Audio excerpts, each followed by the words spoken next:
kept pushing on, but then you went too far. When your ship has sailed and all your dreams are lost, everything is wrong, you feel like it's your fault. Just remember, I will be there for you, baby. Remember, there's nothing out there to get you, don't forget it. When life throws lemons, just remember. Just remember. Just remember.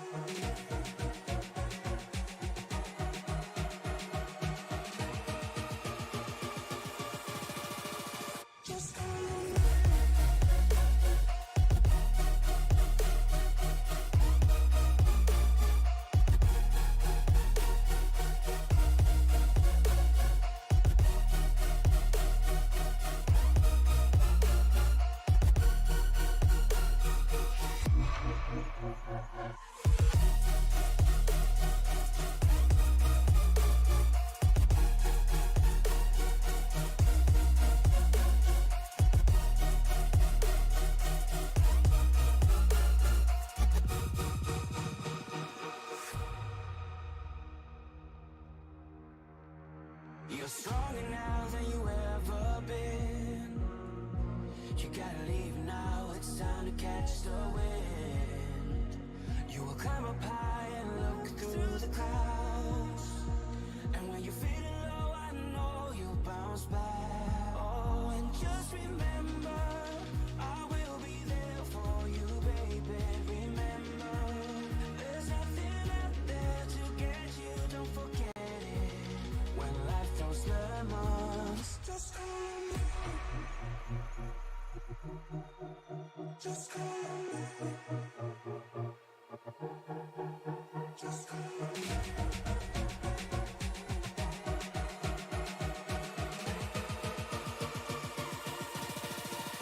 Just remember.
From Indianapolis Motor Speedway, the Outlaw Sim Series Truck Series is ready to get it on right here in all that is motorsports royalty. Good evening, everyone, and welcome to the Tony Trapasso Memorial Broadcast Booth. Rick Webb and Dave Riegel with you here tonight covering this race, and we'll be with you every step of the way, from the green flag to the checkered flag, right here on Sim Racing Media. And, of course, we want to welcome all of you in on YouTube, Facebook, and TikTok. And, of course, we're trying to get the word out there about this incredible league tonight. Of course, we're going to take a quick peek here at some of our early qualifiers. Right now, top time belongs to Aiden Giordano here in his number 21 Outback Steakhouse Chevrolet Silverado.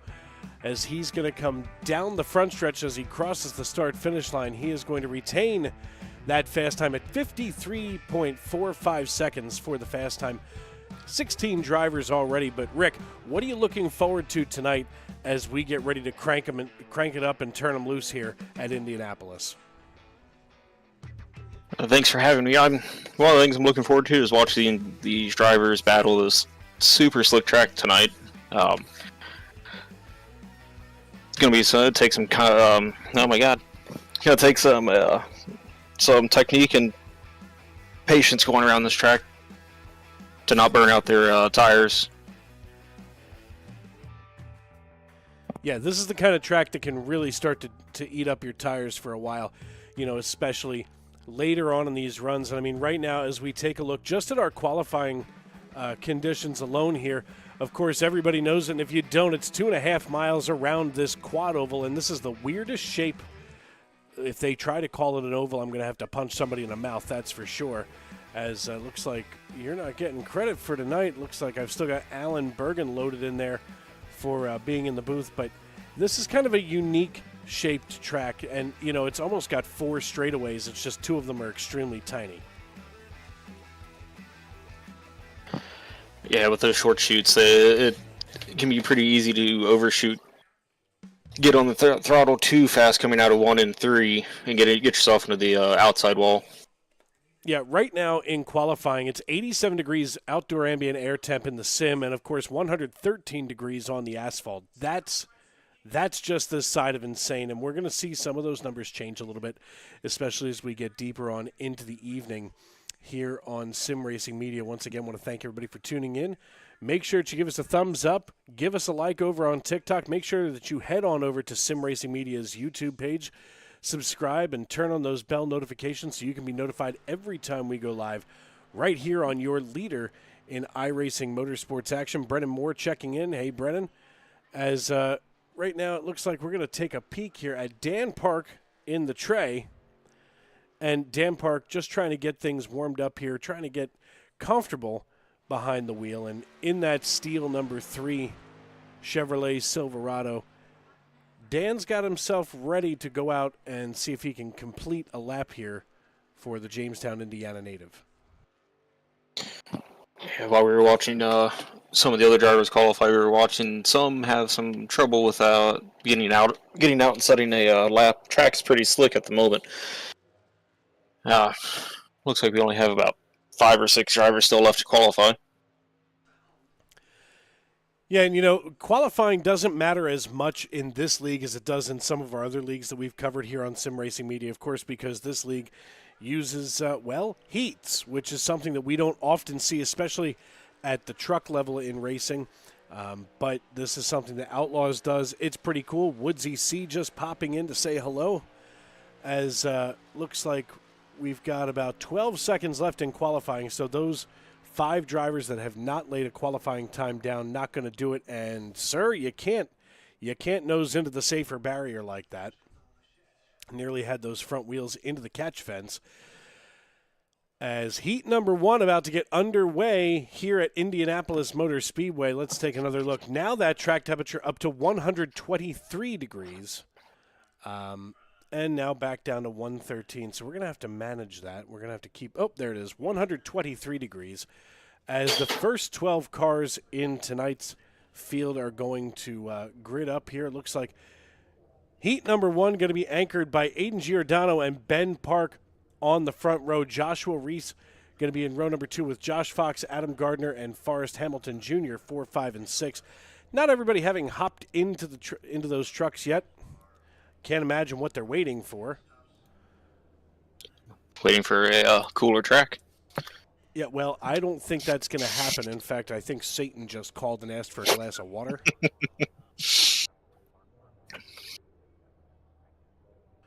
Yeah, I definitely wouldn't want to be one of those drivers in those trucks today.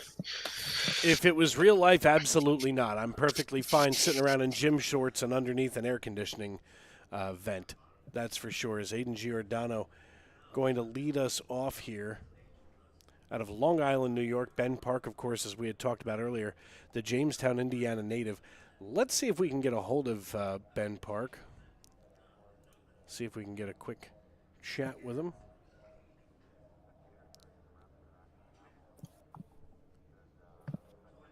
I see Dan Park here. I don't see Ben.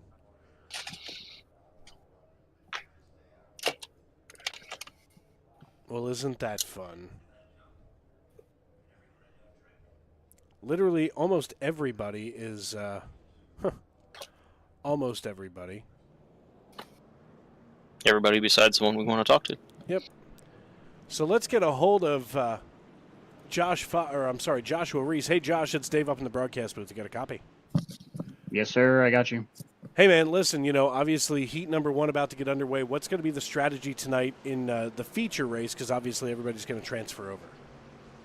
I believe it's just being smooth, looking after your tires. It looks like the track is more slick right now. Not a whole lot of front grip right now, so it's going to be about just not pushing up tight into the wall, keeping your stuff underneath you, and just kind of saving your tires, really. Yeah, I imagine that's going to be really tough tonight. I mean, right now track temperature was registering at 123 degrees. That's a little excessive. It's a little warm. A little toasty. All right, my man. Well, listen, good luck tonight here in heat number 1, and, of course, once we hit that feature. Thank you. Thank you very much. Absolutely. We're going to move him back on down here into Josh Fox. There he goes. So a little bit of insight, a little strategy from Joshua Reese from Mount Juliet.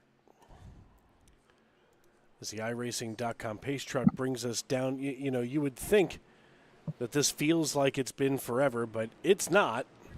Just a really long 2.5 miles. I mean, the same distance as Daytona is around, just less banking for darn sure. A lot more speed, especially down the front stretch, or the front stretch and back stretch, as the iRacing.com pace truck brings us in there. A little access road, of course, that's for the IndyCar series. It makes it a lot easier for those guys to get down and aim for pit road. Here we still follow the traditional dive under this white line, but for the time being, the iRacing.com pace truck going to make the hard left turn down pit road, and we're going to get ready to turn them loose here in heat number 1. Here they come as we look from the infield. The green flag is in the air, and we're underway in heat number 1.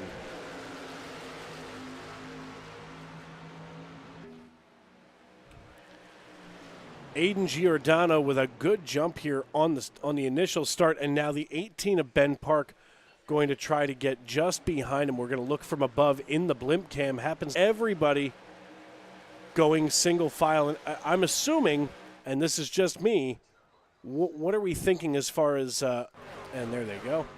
What are they thinking as far as strategy? Go single file and pick them off one at a time?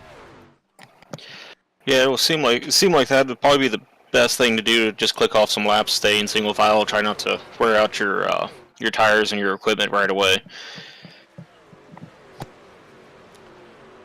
And here they come, completing the first lap now. And all of a sudden I've lost, there it goes. Ooh, it doesn't like that one. Ben Park now being gapped by Aiden Giordano by about 0.3 of a second. A close battle here with Josh Fox. Watch to the inside. The Deuce trying to get under the ace. Josh Fox and Josh Reese getting ready to throw a couple of haymakers at each other here as lap number 2 is underway. Of course, the hardest thing, and it's kind of why I don't usually run the timing tower during heat races, is iRacing does not like to it doesn't like to play very much with the heat races. It overlays it overlaps everything. You gotta love some iRacing cameras being goofy at times.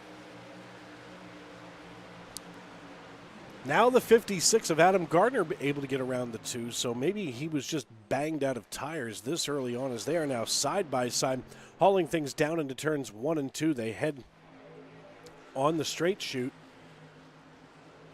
as they come out of turn 2 and head down the backstretch.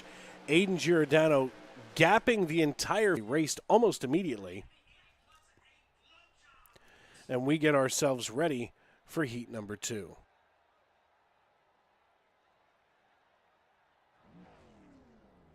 I expect Heat 2 to probably go about the same way as Heat 1. Everybody just single file, maybe picking each other off one at a time just to get to the end of the heat to make it to the feature.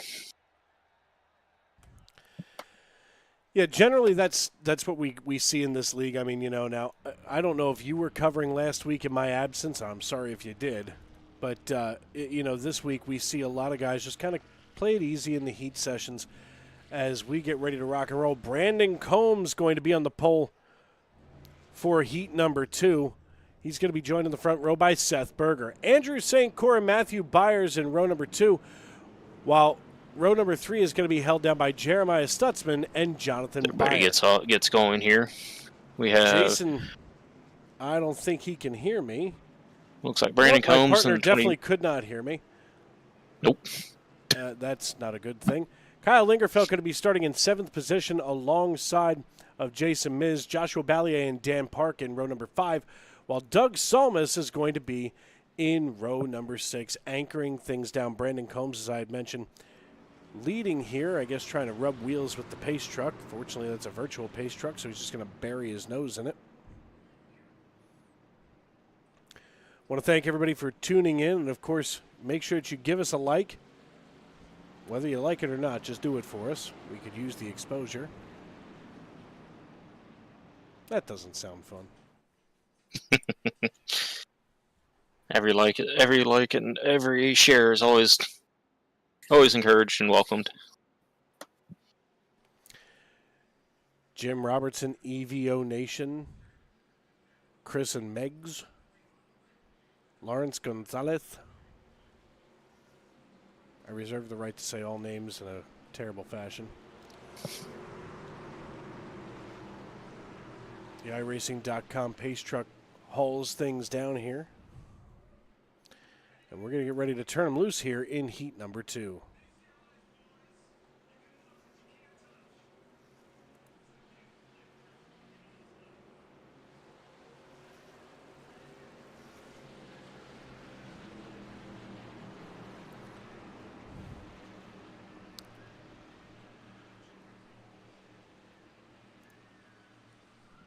The iRacing.com pace truck peels on down pit road. Brandon Combs leads us to the start-finish line, and off we go. Barney's got the green flag in his air. He waves it, and off we are here in heat number 2. Brandon Combs with a good jump here, but he's going to be staying neck and neck with Seth Berger. We go to the high home cam, if you will, as they haul it down into turn 1. They're going to come through here pretty fast and furious. And now we see them getting ready to come out toward turn number 2. A lot of side-by-side action. Some guys mix it up. Oh, a kiss of the wall. Deeper in the field. That's going to be Jonathan Byer. All kinds of sideways. He's going to have to gather himself back up. Get himself together. Brandon Combs, though, he's got a quarter second of a lead now over the rest of the field. And as Combs has that number 28 Chevrolet Silverado leading this piece, he's out by now 0.3 of a second. It seems like once these drivers are hitting that clean air, it is just sails set moving forward out of that piece. Yeah, with the 28 beating the 77 out of turn 1 there, he managed to get the clean air and he can just set sail. Yeah, everybody else looks like they are staying single file behind him, minus towards the back. We got 2 guys going side by side, battling it out. Dirt Racing Rewind checking in over here on YouTube. Make sure to tell your friend. Whoa! Hey, can't do that. That's the 88 of Nope. Jeremiah Stutzman. Sir, you have to turn that thing around. You know what the problem was? Now, I, as a Yingling connoisseur, would know he's drinking light lager. At least that's what's on the side here of the 88. And what he really should be drinking is Yingling Flight, a much better version of Yingling beer. It's fabulous. Highly recommend as Brandon Combs brings it out of turn 4 and back down the front stretch, trying to break up the draft a little bit here as he now races to just underneath the flag stand. The white flag goes in the air. We're going to race back to checkers. Brandon Combs and Seth Berger not really duking it out. Nobody wants to wreck their equipment this early on, especially during a heat race. These 12 drivers not in the mood to beat the brakes off of one another. Jonathan Byer, after that incident, has gone to beat everybody else to the hot dog stand, and Jeremiah Stutzman needs to be running on Yingling Flight. He is all kinds of loose all over the racetrack. Now, I see that it's 121 degrees now on the asphalt, so 2 degrees difference. Once you're over that $120 mark, it's all awful.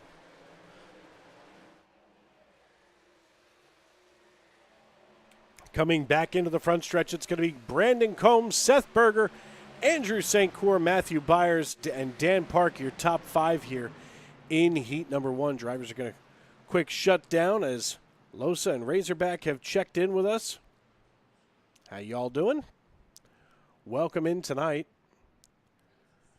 as we're going to get ready to grid up now for our feature race. Things going to be a little bit different now. The drivers who raced during heat number 1, they'll be on the inside lane to grid up here, and drivers in heat number 2 will be on the outside lane. In our feature, 24 drivers scheduled to take the green flag. Let's take a quick peek at our starting lineup.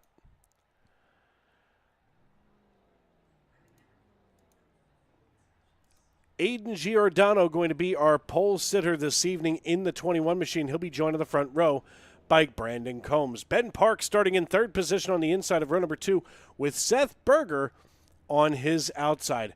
Joshua Reese and Andrew St. Cour going to be in row number 3 with Adam Gardner and Matthew Byers in row 4.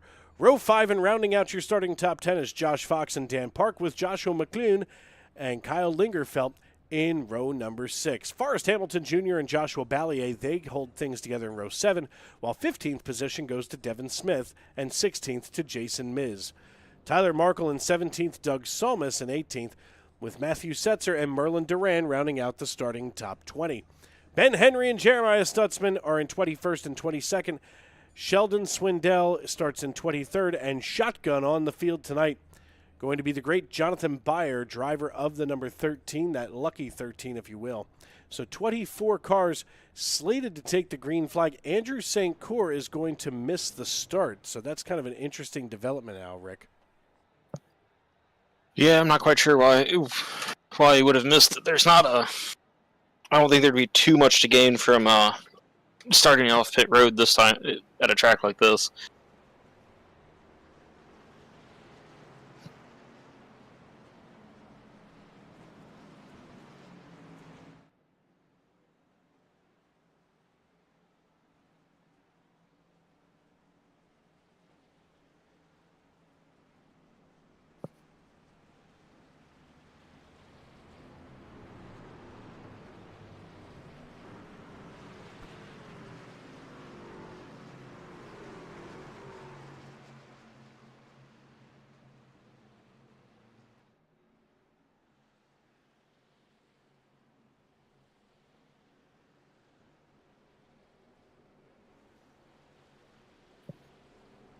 How would you go and jinx them, man?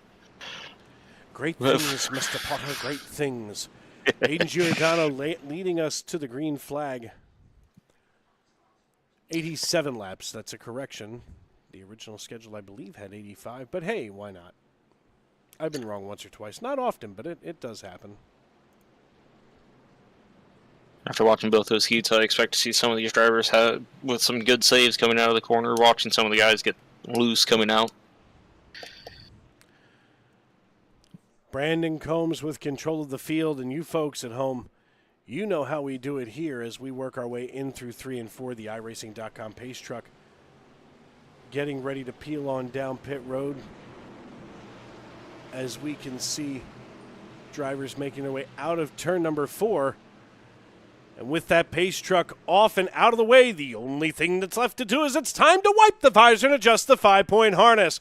Grandma, grab your popcorn, your honey buns, and settle in. Race fans, it's show time! Green flag in the air, and off we go at Indianapolis.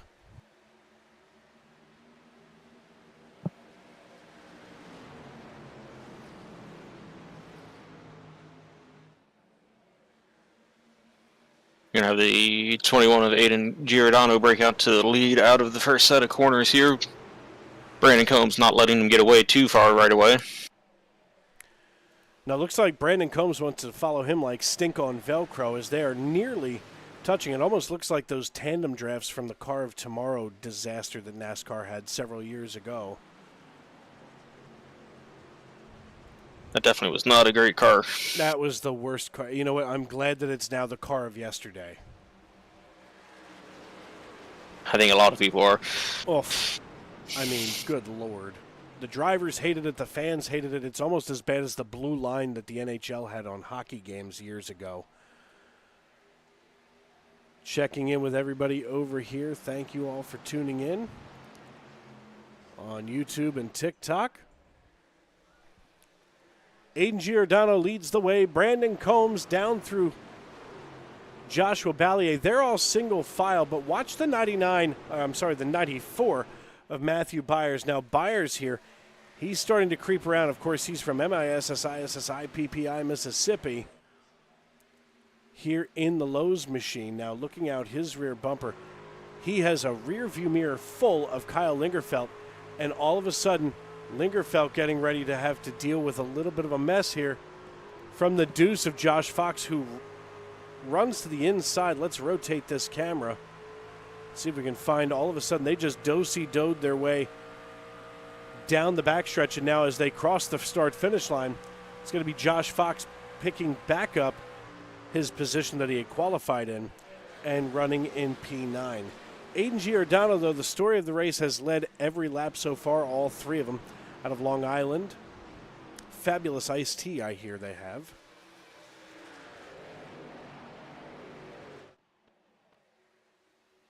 Watching a couple of the trucks go down and hook the line along the in the corners. Definitely got to be a little bit careful with that, though, because you will get your truck loose if you touch that grass coming out.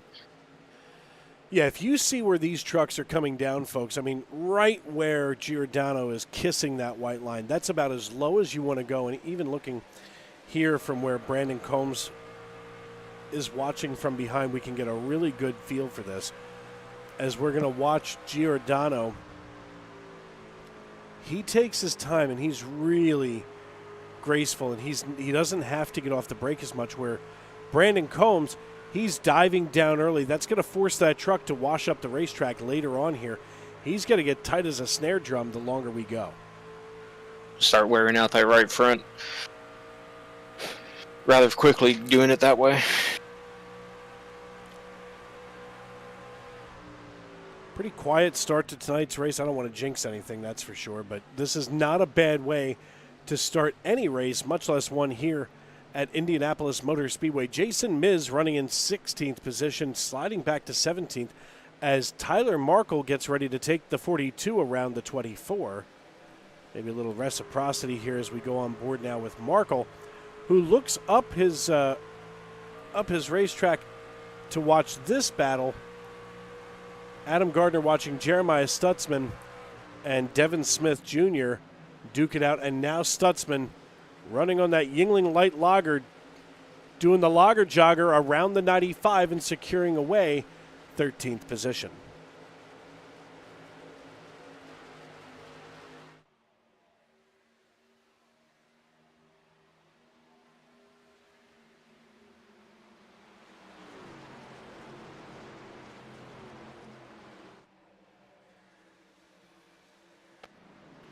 Another battle breaking out here. That's the 56 of Adam Gardner trying to hold off the 95 of Devin Smith. And Gardner has already slid back 7 positions tonight. Not sure if he's got a mechanical problem or if this is intentional, as the Methuen native has that Scooby-Doo. You got to check this thing out. That is quite a paint scheme, folks. Yes, it is. We will not be what's in the bag. I'm guessing that we will not be airing on PBS anytime soon. Adam's gonna have to be careful drifting back too far, though. You're gonna drift back far enough, he's gonna lose a chance at trying to run at the leaders event towards the end of the race. Yeah, I mean, at this stage, 6 of 87 in, it just seems like, Jordan Brockell sneaking around in the YouTube chat. You know how to find me, sir. As Joshua Reese now getting ready to battle it out with the 3, Dan Park making a charge here on lap 7 and just making it look that easy to get around the 1 machine. Now Ballier up in 5th position, watching that go on behind him. he's got to start sweating a little bit because Park has now worked his way up through the standings and now runs in 6th position after qualifying in 10th. Just taking his time, being patient, working his way around each truck that he gets to. He's probably not driving too aggressive on his tires at the moment, but still trying to keep and make ground as he can. Aiden Giordano, our race leader tonight, still followed by Brandon Combs, but now he's opened up a 6/10 of a second lead. You know, we saw this, in one of those heats, and some of these drivers really have a knack for getting around this piece. Watch the 7 of Joshua Ballier. He's going to look just to the left rear fender now of the 18. Watch Ben Park in his Toyota Tundra try to hold off Dan Park, and he does for the time being. I'm sorry, Ben Park holding off. Jeez, I'm cats. Ben Park holding off Joshua Ballier. Don't know why that's so difficult to say. Not even drinking much.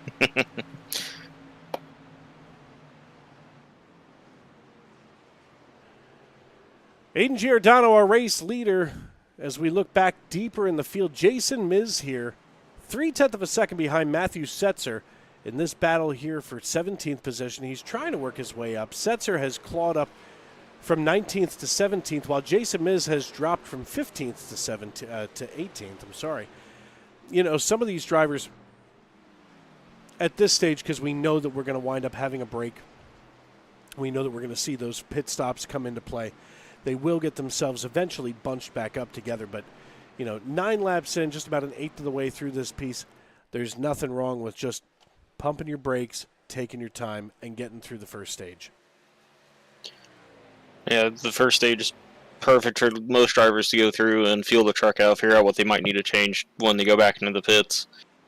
You don't want to take yourself out too too soon, or get yourself into trouble by tail slapping the wall, or getting involved with another driver.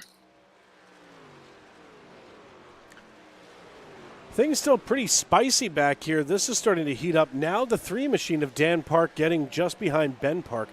We're going to look out that rear window. And my goodness, to see the Parks flying down the front stretch, this is going to get a little tense, especially as we move deeper into the race. A lot of these guys we're used to seeing, taking their time, getting through, and not getting too aggressive. But, maybe this is going to be one of those races where we do see some of these guys turn up the heat a little bit, especially as we've made such progress this deep into the season. It's been a long year, and we're not done yet. Yeah, you're going to have some of those drivers that are going to get a little impatient, want to get around some of the slower drivers. Slower drivers can sometimes clear off your repetition, your pattern that you're running with. Looks like Tyler getting a little sideways there. Just a little slideways. It's fine. It's fine. Watch the one of Joshua Reese now coming back up underneath the 3, and now Reese gets around Dan Park and splits the Parks. Meanwhile, Ben Park starts to scamper away, but Dan Park not ready just yet. He said, "Not so fast, my friend. Lee Corso may be retiring, but the phrase sure isn't." As Dan Park looks on from 7th position, trying to figure out how to navigate his way around Joshua Reese to secure 6th.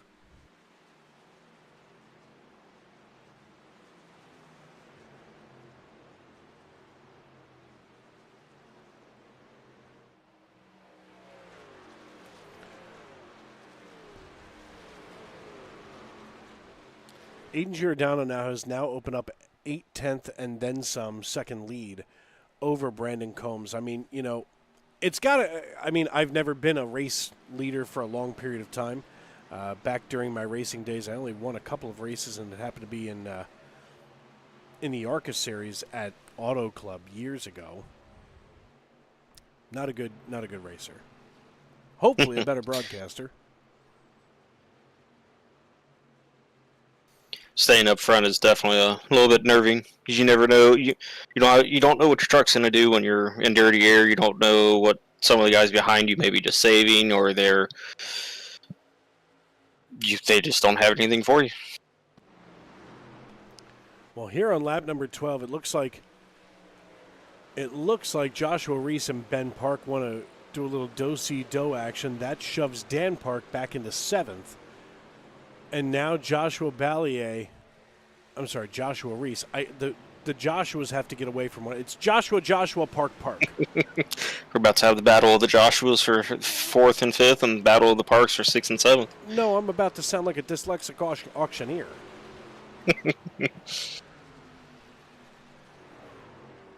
Now I feel like we have to issue an apology statement to all the dyslexic auctioneers out there in the country. No. Oh! Who is out of line? Whoa, that's the 18. 18. And another one wrecking in the back. And we go under caution here on lap number 13. Let's first take a look and see what happened with Ben Park.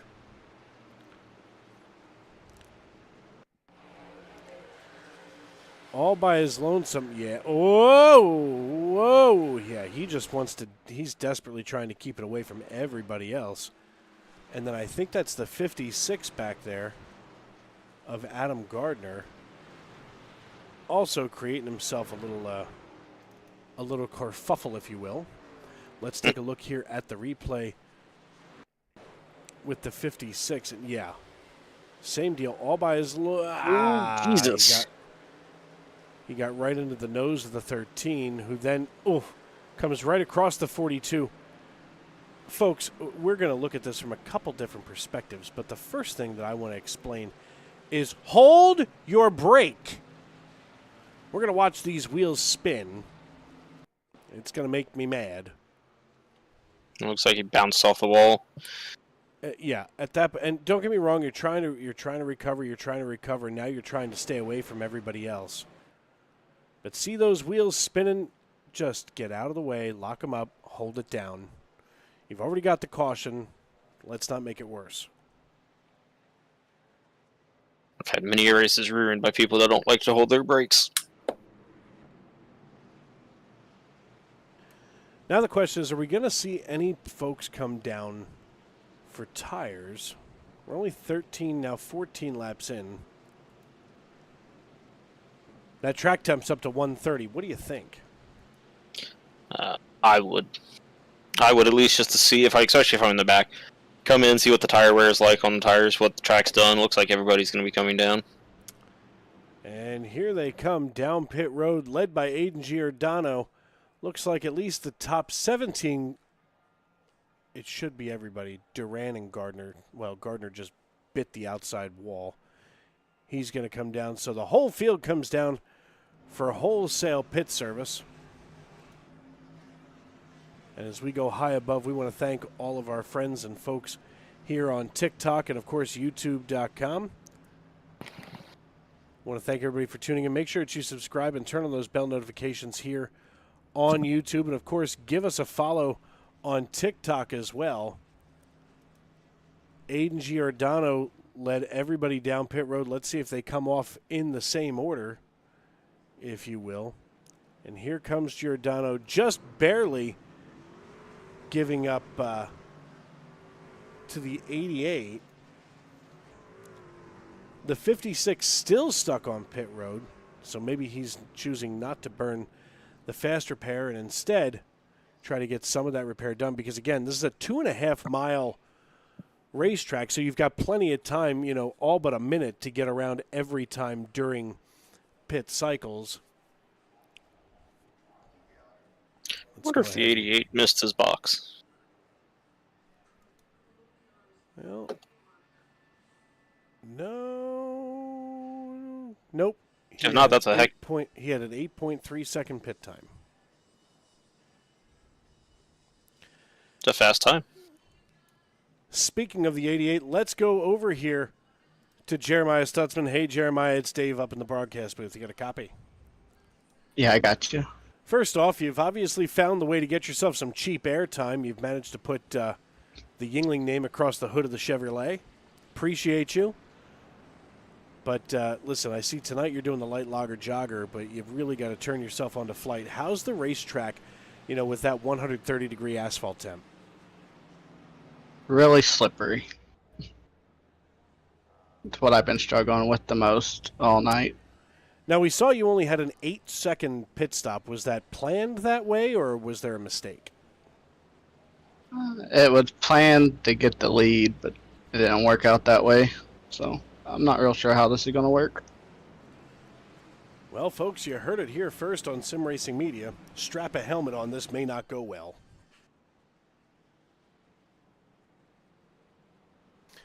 All right, man. Well, listen, good luck the rest of the way. We're going to get you back down into your race chat, and we'll see what happens here with the number 88 Yingling Light Lager Chevrolet Silverado. Thank you. That the electrifying voice of Jeremiah Stutzman checking in with us.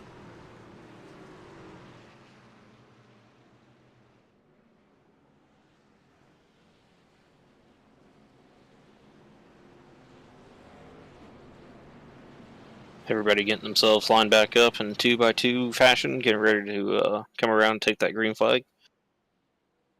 Everybody has a chance to relax them fingers, get ready, quit holding the wheel so tight, get themselves ready for the next run.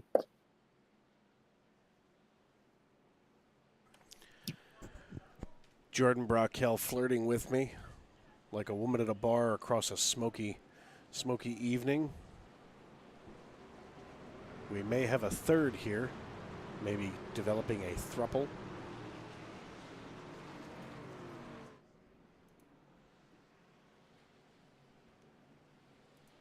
As Aiden Giordano, Jeremiah Stutzman, Seth Berger, Brandon Combs, Joshua Reese, Joshua Ballier, Matthew Byers, Ben Park, Josh Fox, and Forrest Hamilton Jr. They're going to be your restarting top 10 when we go back. Green flag racing, the iRacing.com pace truck, bringing us out of turn number 4. And he peels off and gets out of the way. And now we get ready to roll here from the infield. 16 laps in the books, 17 as the flag flies, and somebody already in the outside wall. I think that was the 77, that double natural of Seth Berger. My goodness. Matthew Byers side by side with the 18. Looked like the 88 didn't get quite the jump he wanted on the outside. Caused a little bit of a stack up. 77 kind of reacted trying to miss him. All of a sudden, we are 3 wide, and the 18's the meet. That's Ben Park here with the 88 to the outside, the 94 of Matthew Byers to the inside. He just split that like a set of uprights as football season is upon us. Training camps have begun. I've already started to hate my life. I almost feel like I miss baseball already, and I'm not even done being mad at that sport yet. I'm not ready for football to come back yet. Oh, no, I'm ready. Listen, September 5th, everybody needs to be downloading the 1410 WLSH app. And on September 5th at 7 o'clock, yours truly going to be in the broadcast booth to open the Panther Valley High School football season live on the air, AM 1410, or, of course, the WLSH app. In fact, you almost need the app. By the way, that was a shameless self-promotional plug. Hey, I'll come listen. That's fine. You almost need the app as soon as you leave the borough.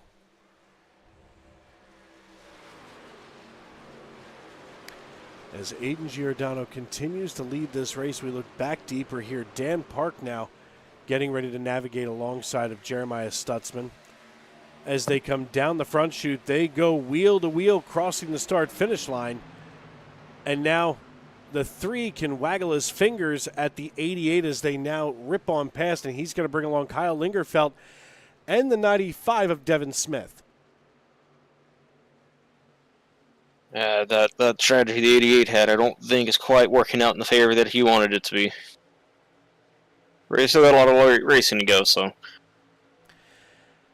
Yeah, plenty of racing to go here on iRacing.com. Dave Regal and Rick Webb with you in the Tony Trapasso Memorial Broadcast booth. I want to thank everybody for tuning in tonight on YouTube.com and, of course, TikTok.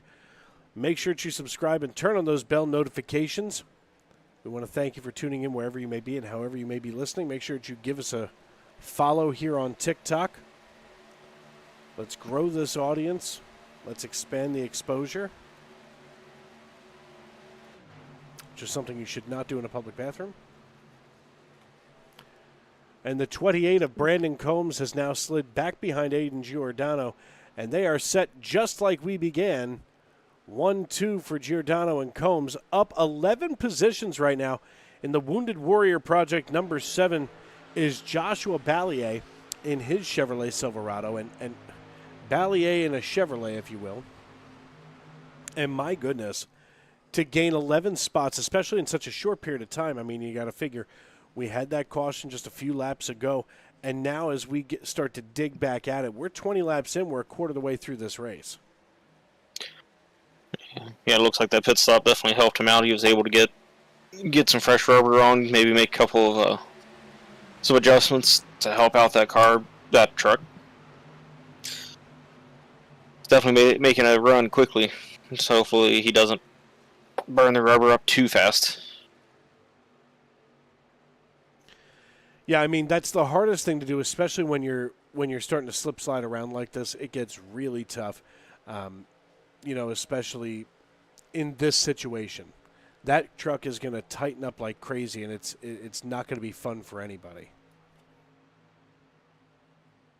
As a driver, you almost have to make a decision. Do I jump on the fresh rubber and get as much as I can now? Or do I sit back and hold it and hopefully everybody else wears their stuff out faster than I do? Or than you do? Yeah, that's a tough one for the most part. I mean, the last thing that you really want to do is wind up, shuffled way too far back. But at least Giordano has a little bit of a battle going here. And now looking out the nose of the 28, it looks like we're about to have a three-way battle for the lead between Giordano, Ballier, and Combs. Joshua Ballier made that pass look easy. Just stuck his nose under him and slid on by him. Yeah, just that good is Ballier as he's able to get that natural number 7 around the 28 and now sets his sights on that lead spot. Now the question is, do you want to try to use that leader as a fuel pig, save yourself a little bit of fuel this time around, or do you want to just go ahead, get that clean air that's out in front of the 21 and make it happen that way?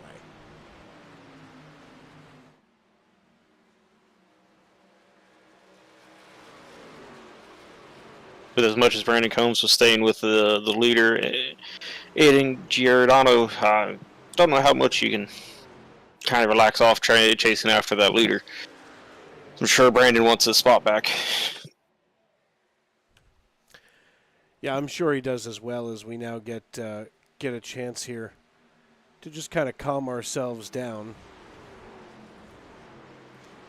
Driver's going to settle in here. Of course, we're going to back out of TikTok for the time being. Aiden Giordano, our race leader. And deep in the field, here's Matthew Setzer. Setzer trying to hold it together here early on. He's gained 5 spots after qualifying in 19th.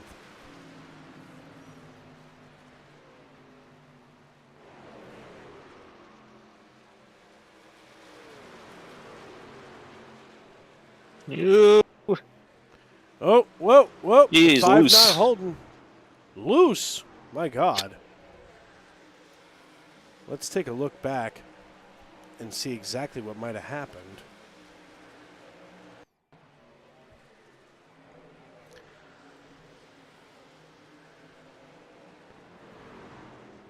Well, he was able to gather it up and get down onto the service road without hurting anybody. Not a bad thing. Not mad at it. Nah. Kept his truck in one piece as well. You can sit back there and let his tires cool off a bit now. Folks, if you're watching us on YouTube, make sure that you subscribe, turn on those bell notifications, give us a comment, let us know what you're watching, let us know, who you want us to focus on with the camera here. If you've got friends or family out on the racetrack, we want you to see them as much as they want you to see them. A big gap here Here's the 65 and the 95. The 95 wobbling all over the road like maybe he's had a little bit too much to drink. Perhaps he was hanging out with the 88. And we've got another wild gap, just another two-truck tandem, and that's the 3 and the 42.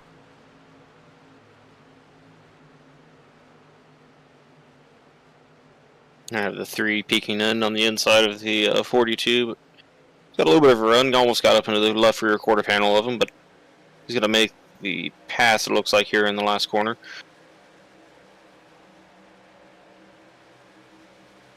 The 3 is going to take the spot away from Tyler Markle, and they're going to stay close to nose to tail. Just behind them, you're going to have the 65 of Kyle Lingerfeld.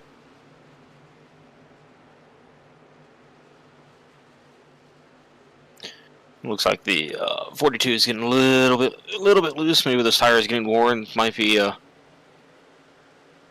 backing off just a little bit to let those tires cool off. 3 building up a little bit of a gap between the 2.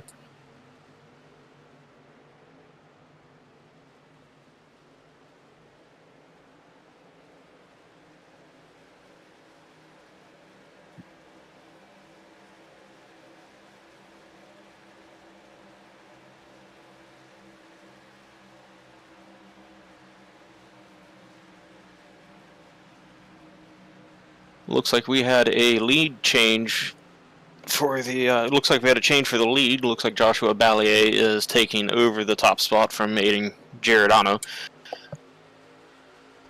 Let's take a look and see how that happened just a moment ago. Because we're going to go high above the racetrack. And there was the 7 just peeking his nose right under and sticking it underneath the 21.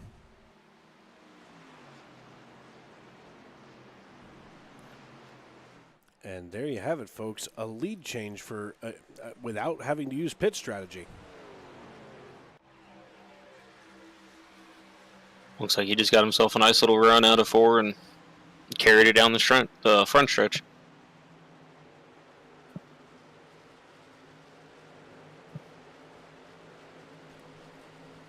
Another salad bowl situation. It looks like the 88 ready to toss some salads here, as he's trying to get that lap back the good old-fashioned way. And he will. He came back. He came into pit 7 laps ago. Obviously got 4 tires and a tank of go-go juice.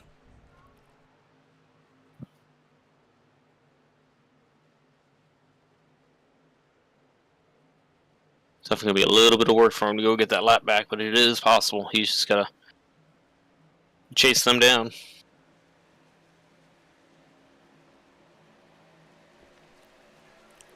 Watching another. Go ahead. Got a little bit of a 3-car battle here between the 94, the 18, and the, I can't quite tell what that number is, 99.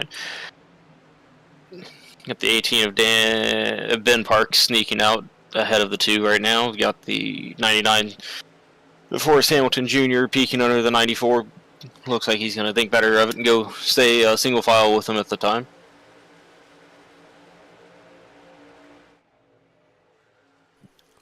Nothing like having OnlyFans as your sponsor.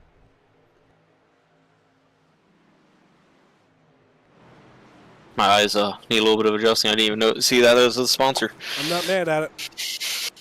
Not mad at it. Look, if you're going to make a buck, make a buck. I don't know how that OnlyFans works. I just know that it seems like it's a little bit of a sordid neighborhood. Just a little.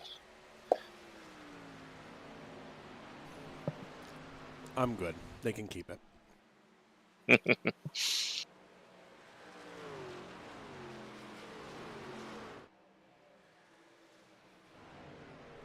In a battle for 13th, the 42 of Tyler Markle is trying to get the 65 of Kyle Lingerfeld away from him.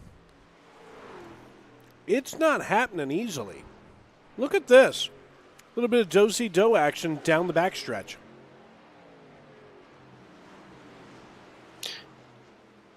Doing a little bit of drag racing down the backstretch, seeing who can get the better advantage. Doing a little bit of side draft, going in side by side. Ooh, they were going up high. One into the wall.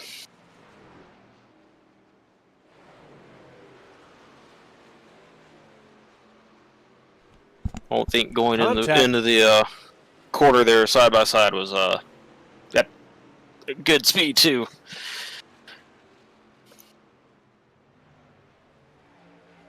Let's watch this again. Oi! The 42 was almost trying to check up and get out of the way. Go back to the previous corner. I don't know if I can. That may be back too far. It's all good. It looked like they got side by side. They just entered the corner a little bit high, drifted up, tangled each other into the wall. Everybody getting a little slideways out of the corners. You know what? That keeps it interesting, at least from my opinion. Keeps you awake in the driver's seat. Well, that's the thing. You don't want to get into a situation where all you're doing is logging laps and just passing time by.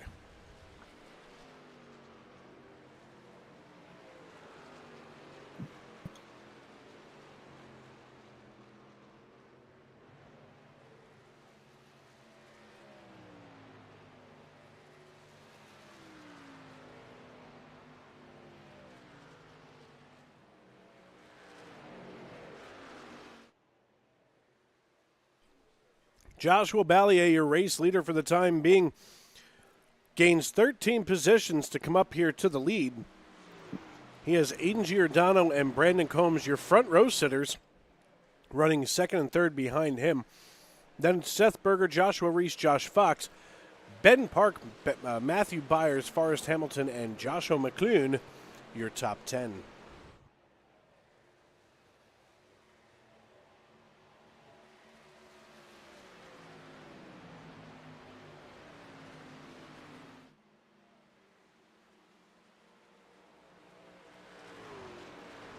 Everybody staying single file at the moment, just going around the track. Probably waiting a little bit on that next pit cycle. The tires probably worn out.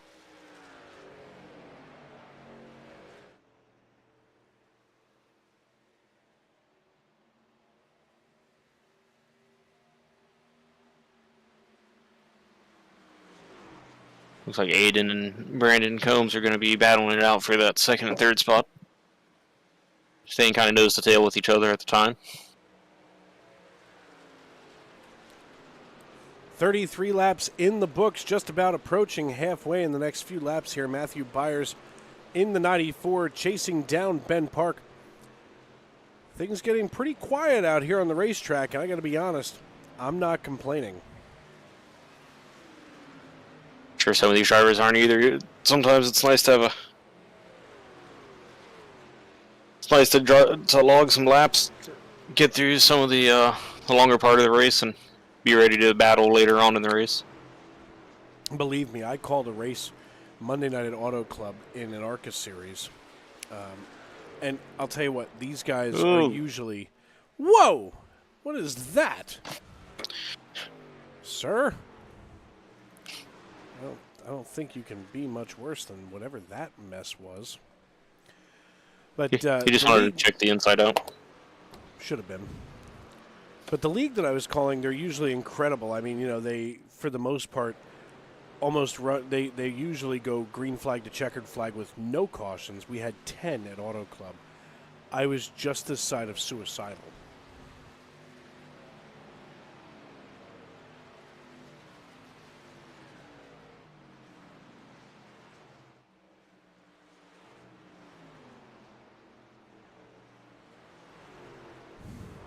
Joshua Ballier, Aiden Giordano, Brandon Combs, Seth Berger, and Joshua Reese, your top 5. And since we've got just a few moments here, let's go ahead and step side by side and hear from some of our friends, especially at Premier Racing Setups. I'm Dave Regal, he's Rick Webb, and this is the Outlaw Sim Series Truck Series.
bend. He's got the outside line for the second part, and he can't hold on. Going the long way around. We're going to be 3 wide for the lead as they all come to the line. Who is going to take it in the end? And here comes Lockwood. He's going to make the move to the outside. Quinn tries to force him off a little bit, but there he goes. It's going to be side by side through turn 1. Will he be able to cover him off? He does. Weaving back to the left-hand side. Reynolds is trying everything. The kitchen sink is being thrown at it. They're leaning on each other. Coming into turn number 3. It's going to be a drag race through 3 and 4. Coming back to the line. Here comes Frisch on the bottom. Richard's going to hold the inside. Tries to be the late breaker here. They're going to be side by side through the final chicane. They bang doors, but keep it clean. As they're still 4 wide on the run down into the back straightaway. Demerit's looking for a line as well. What is going on in Michigan? Novak into the fence. They're still beating and banging. Oh and to the line. He is much faster coming through there. Is there damage on Challenger? Abramitis is ahead. There's going to be a race to the line. Who is going to get it?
We've had a little bit of excitement up front with the lead changes here, with Joshua Ballier getting the taking the lead from Aiden Giordano, plus our 1 caution earlier in the race.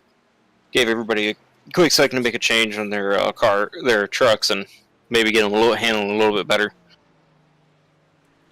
Well, and in a situation like this, you're able to exchange some notes because everybody's still chattering on race radio. It's not just a very isolated thing. I mean, at this stage in the game, 40 laps in, let's just get ready to rumble, as almost all of our intervals are showing up as white times, so that means that not too many close battles, if you will.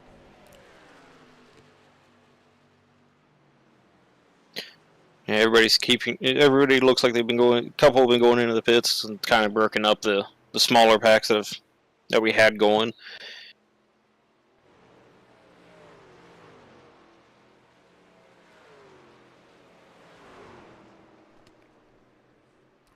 Looks like Joshua Ballier going to come down pit road, as well as Seth Berger, Joshua Reese, and Jonathan Byer.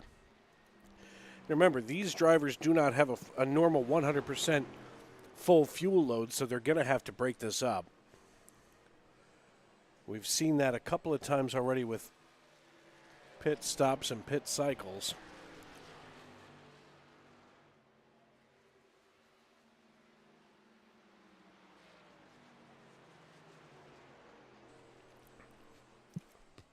So Berger comes in. That means next to come in should be Giordano. Say we have just a small handful left of drivers that haven't gone in yet. Yep, here comes Giordano. I saw him slowing down. He just went from 170 to 55 on the nosy.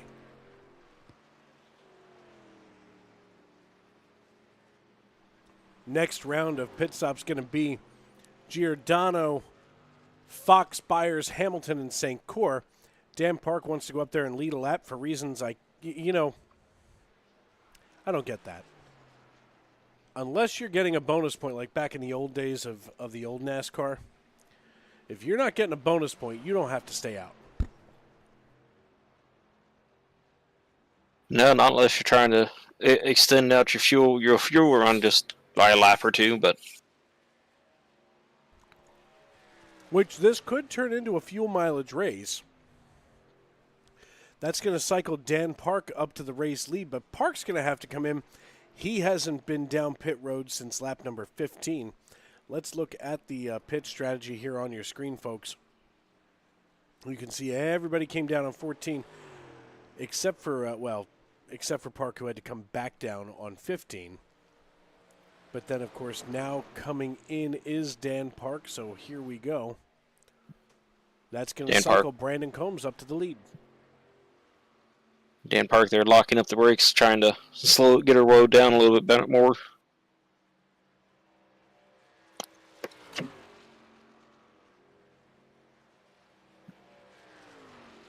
Maybe the first time Brandon Combs is led during the feature here. Off Throttle TV saying leading a lap would make him feel better. Yeah, I mean, don't get me wrong. It's cool to have that on your resume for the race.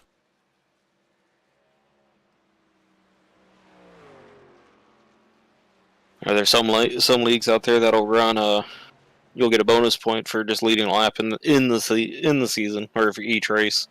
Sometimes that one point here, 1 point there can help you in the in a long season of points battles. Oh, absolutely. Now Seth Berger showing up as having just laid down the fastest lap at 53.98 seconds. First driver to go sub 54. Berger here driving the double natural, running in fourth position, qualified P4, sets a better time than his own qualifying time at 53.98. And, you know, we were talking about this earlier, and I can only imagine as we've now gotten 44 laps in, we are past the halfway point. What does that track temperature look like? Oh, 127. It's cooling down from 130. Great news. Still slicker than hell. Is hell slick? I don't want to know.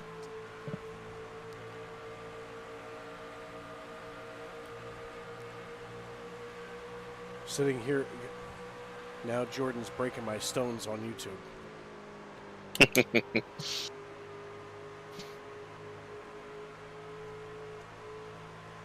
He's like the itch I try to get.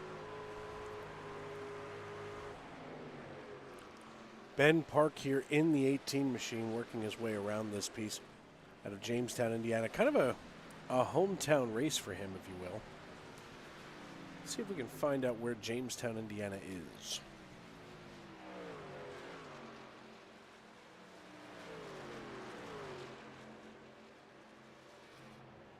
I'm only about 2 hours away from this track, and I have yet to go watch a race.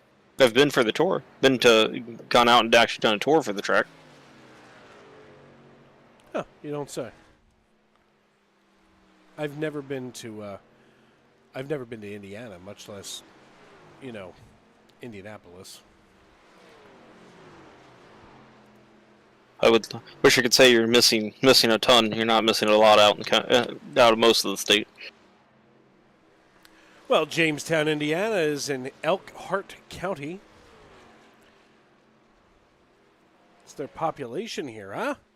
Got to be a big place, right? Woo! 942!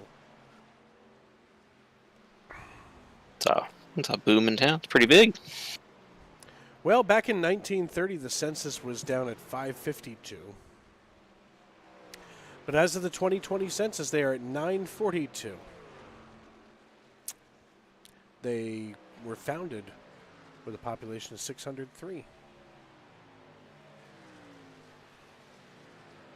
don't know if you would consider it a town or a village at that point. Do they have an idiot there? If there's an idiot, then there is a village idiot. Good question.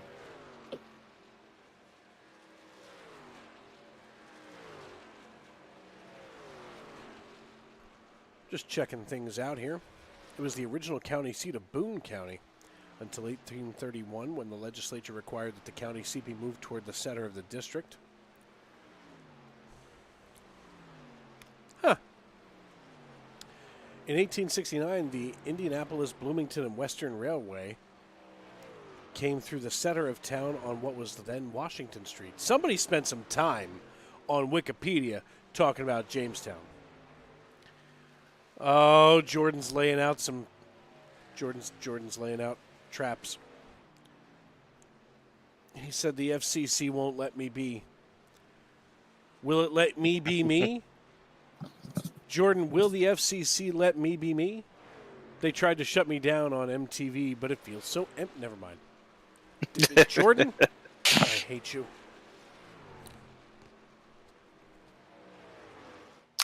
I'm a little bit. Took me a second to catch on until you said it, and I was like, oh yeah. Yeah. Jordan knows how to send me down the rabbit hole. And he can't finish the lyrics, and neither can I. I don't want the FCC to yank me. Yeah. It's not fun dealing with the FCC. Many have tried, none have succeeded. It's like when somebody says, I'm going to write my congressman. They don't care.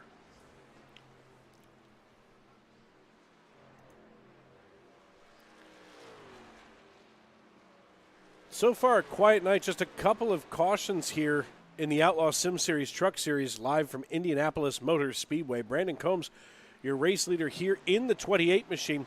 He's followed by Joshua Ballier in the number 7. Seth Berger running in 3rd position right now with Ben Park in 4th. Joshua Reese rounds out your top 5 with Joshua McClune in 6th position. Matthew Byers out of Mississippi runs in 7th with Forrest Hamilton Jr.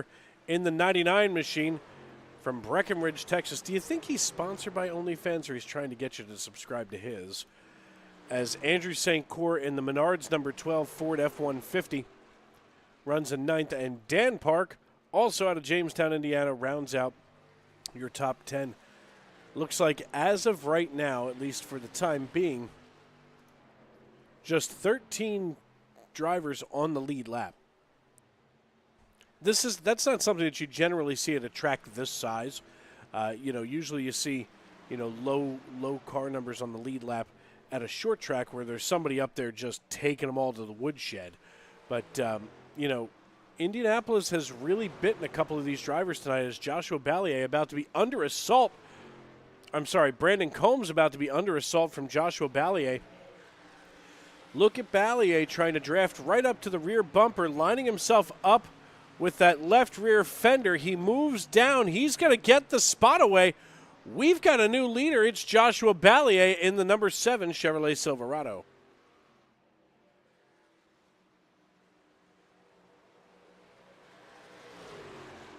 Just quietly picking him off as he comes around.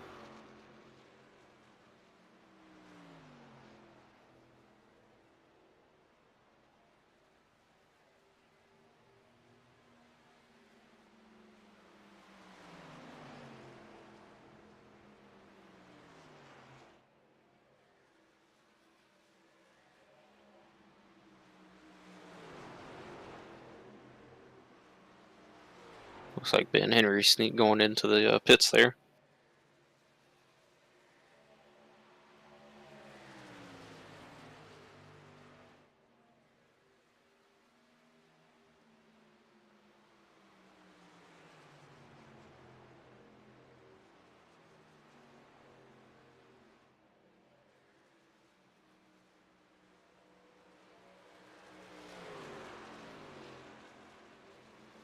Joshua Ballier is definitely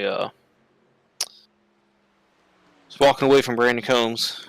Stuff's a little bit fresher, not by much. He's got about 3 laps of difference in Brandon Combs' pit stop. You got the 2 of Josh Fox and Toad. Currently the first driver, if we were to get a caution, first driver to get the lucky dog. Not challenged by any of his other any of the guys that are lapped down currently. Yeah, I mean, here's the thing. 13 drivers, and it looks like Sheldon Swindell is being gapped by 47 seconds. At 51 seconds, that means that Ballier is about 4 seconds from the rear bumper of Sheldon Swindell. Do you think Sheldon Swindell has to answer the door like Sheldon Cooper? Or not answer the door, but knock on the door? Like Sheldon Cooper? It'd be fun. I'm sure he's tired. I'm sure he's made that joke. And I mean, how many Sheldons do you really know? I don't know any.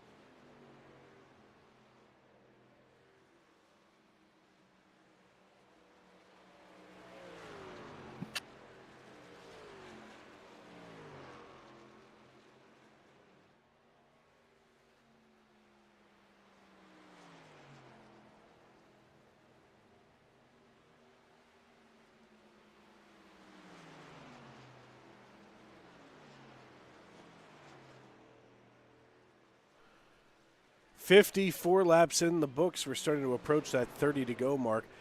Now the question is, after some of the strategies that we've seen, oh, look at this. McClune trying to get up here onto the 99. Now let's take a look at pit strategy. Drivers in.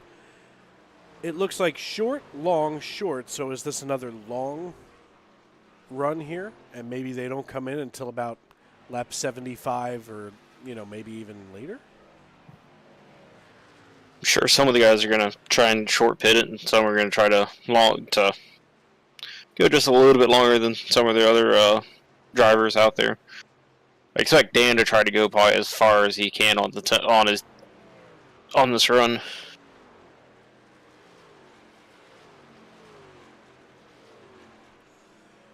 Yeah, it's an interesting strategy, at least for the time being.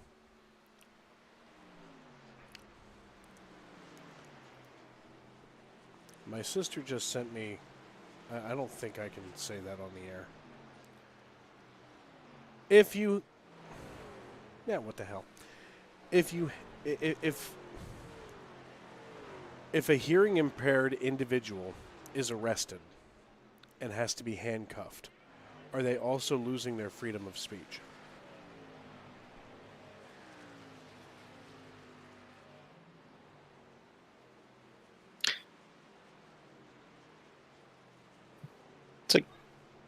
I feel like that's a fair question. It is, because I'm not. He got me on that one. I'm not sure. Something tells me there's got to be a loophole. I'm sure the government built a loophole in for themselves. I know a guy with a hearing impairment. I'll text him. I certainly won't call him. Give me a few minutes.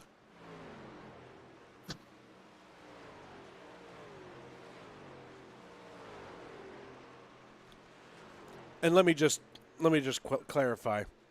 He's been a firefighter for 40 years, and he's a little touched in the skull, so he won't be offended.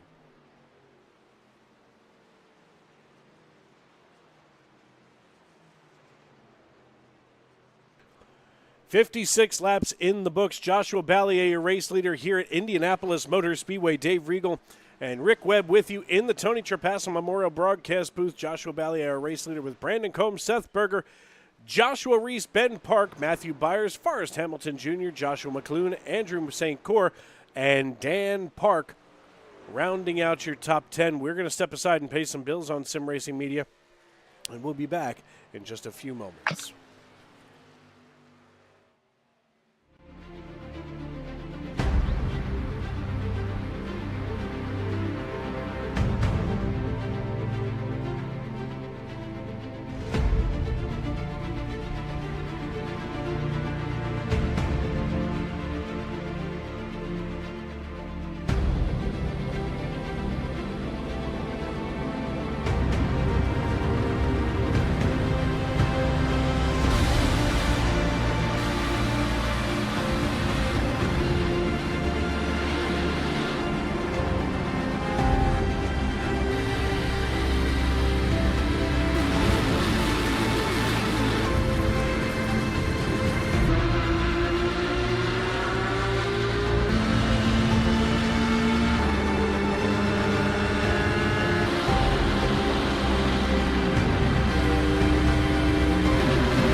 basket can't defend. He's got the outside line for the second part, and he can't hold on. Going the long way around. We're going to be 3 wide for the lead as they all come to the line. Who is going to take it in the end? And here comes Lockwood. He's going to make the move to the outside. Quinn tries to force him off a little bit, but there he goes.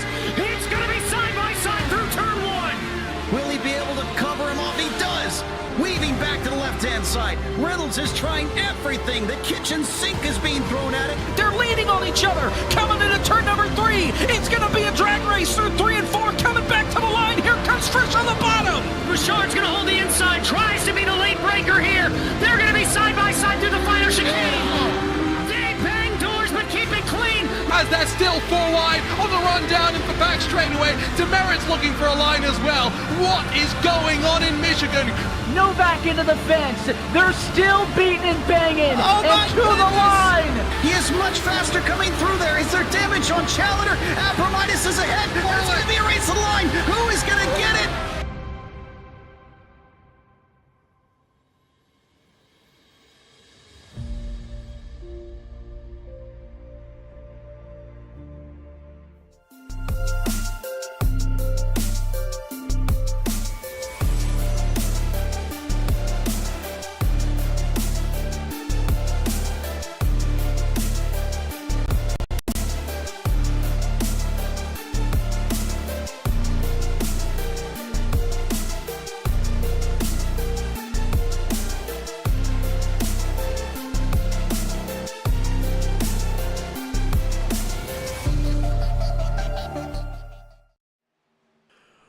Welcome back to Indianapolis Motor Speedway and the Outlaw Sim Series Truck Series, where right now Joshua Ballier has just taken off and set sail ahead of Seth Berger. And folks, right now, a surprise guest inside of the Tony Trapasso Memorial Broadcast booth, my brother from another mother, Mr. Jordan Brockel. He's going to be joining Rick Webb and I for the next several laps.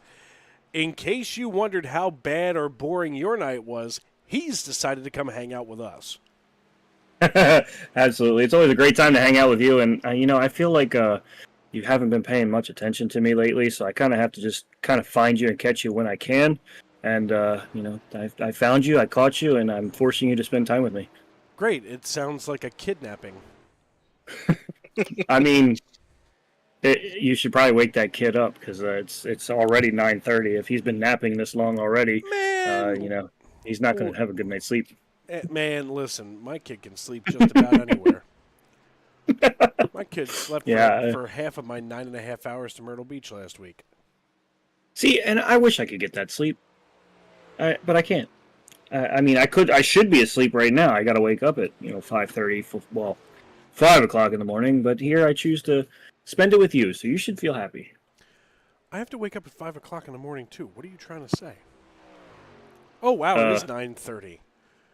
Oh my God, I'm old. Yeah, you're old. Well, let's get everybody caught up here real quick. A lot of gappage right now in literally the top 6. Top 5. Joshua Ballier is gapping the entire field by almost 6 seconds on his own. Then Seth Berger is gapping Joshua Reese by 5.2. Joshua Reese over Ben Park by 4.3. And then things start to tighten up a little bit, but not close to the snare drum we were hoping for. Andrew St. Cyr just got loose behind the 99. I don't even know if it's good to get loose near OnlyFans like that. I don't know what their business model is.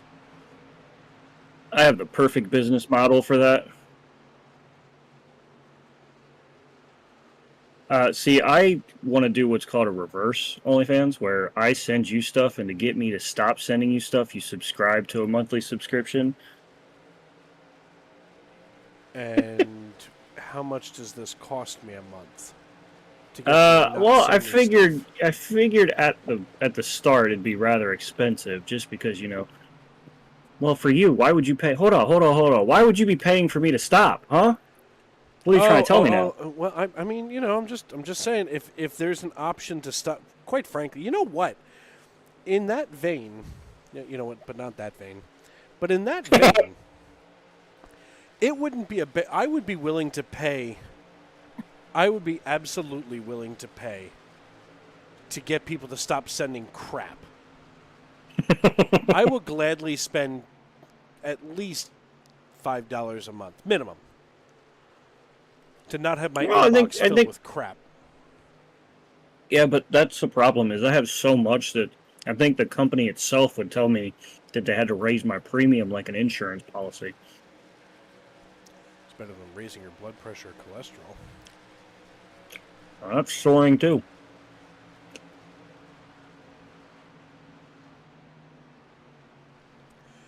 Well, we've reached it. 24 laps to go. Looks like we got some pit stops happening for various drivers. We did have another driver reach the sub 54 second lap time with Brandon Combs starting at 53.62. Huh. Look at him doing stuff. You know, Indy is one of those tracks that I love a lot, simply because each corner is a little bit different, and I mean, they're all kind of shaped the same, but for some reason it feels like they drive differently. And one of the leagues that I covered before, saw guys, they would go into turn 1, they'd plow towards the corner, they'd come out of turn 2, they'd slide and have to hang on for dear life, and then it was reverse in 3 and 4 where they got really loose coming out of 3 and plowed coming out of 4. I've never been plowed coming out of 4. That's not what we were talking about, was it?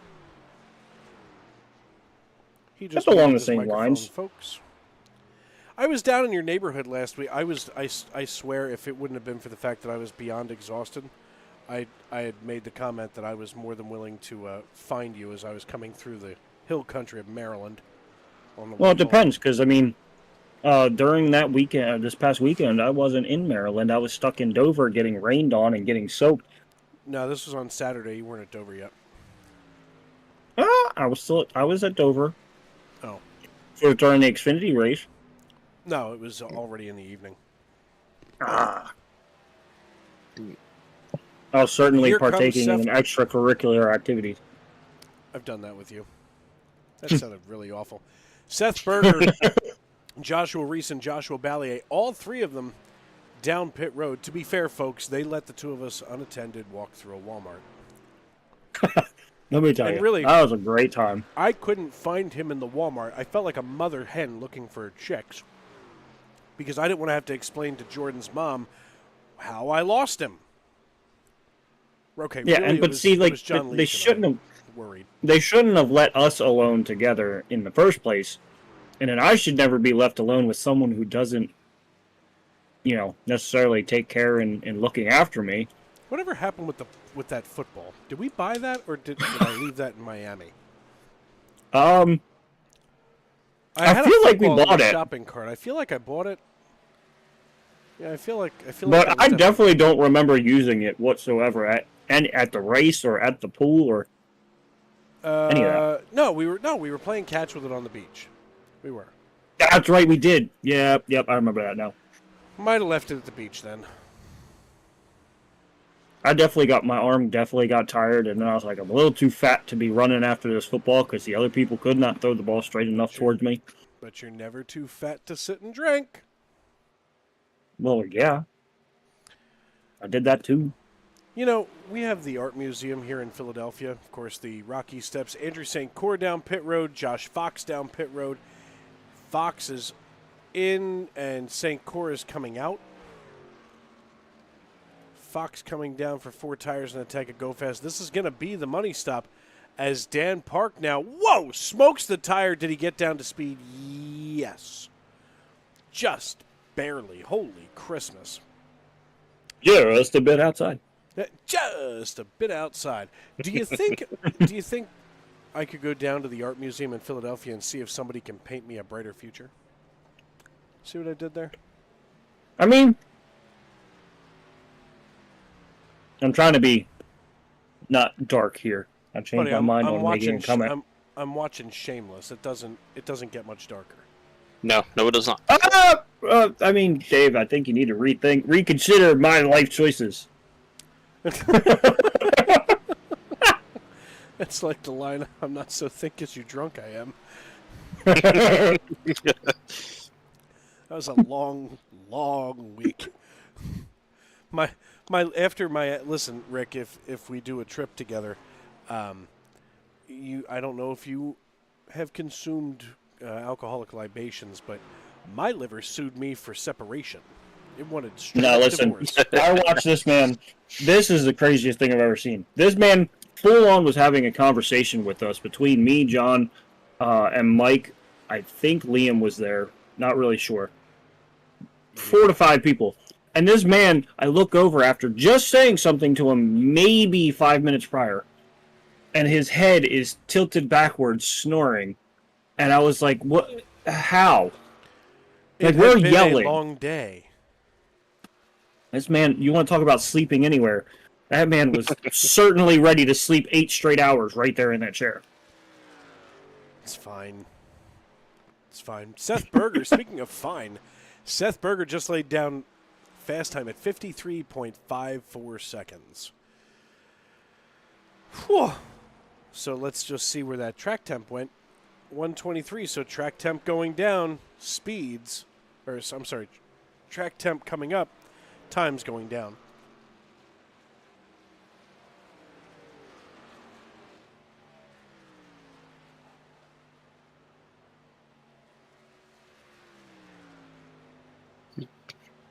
You got Joshua Ballier in second place,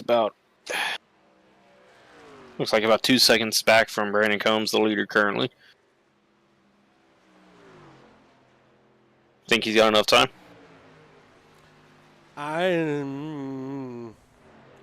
Actually, 6 seconds. Yeah, my first question is, locked it in. But see, that's my thing is, I don't know what a run involves here, but does Brandon Combs have enough to get to the end from lap 58? Oh, fair. You figure, I mean, he's already, 12 laps into this run, being on lap 70? Does he have enough to go another 17? Looking at the intervals, Ballier is definitely eating away at the time. We've gone from 6 to 5 in about a half a lap. Getting close to 5 seconds. Joshua McLean and Andrew St. Cyr, the two drivers most voted to be most possibly hockey players. Wow! The 12 just blew the window net right off the 6. I was about to say these are the two drivers that are most possibly going to be hockey players, McLean and St. Cyr.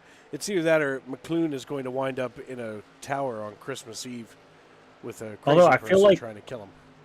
I feel like Lingerfelt sounds like a hockey name to me. No, Lingerfelt feels like it's a misdemeanor charge in the state of Arkansas.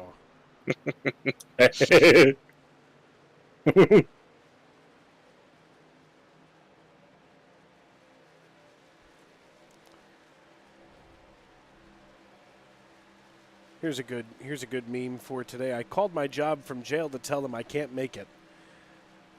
They bailed me out and made me come to work. That sounds like That's a horrible job. boss. Yeah. Oh, see. I feel like that's a solid, let's get you out of there for a little bit. I mean, we had something pretty crazy happen to work today, which guy didn't show up yesterday. That shows up today. His keypad thing doesn't work. Allegedly, his little key scanner doesn't work, so he just left. Said he thought he was fired, and then His when they key said you're fob not fired, didn't work, so he decided that was enough. Yep. And when they called and said, "Hey, like, where are you?" He said, "Oh, I thought I was fired." And they said, "No, you're not fired." He goes, "Oh, well, I'm not coming back." Oh my god. So and he quit. And Why would you drive? Why would you drive to work? Try to get in the building and then decide, I'm done. Yeah, I can't really say that that sounds like a good idea. Just don't think the elevator really reached the top floor on that one.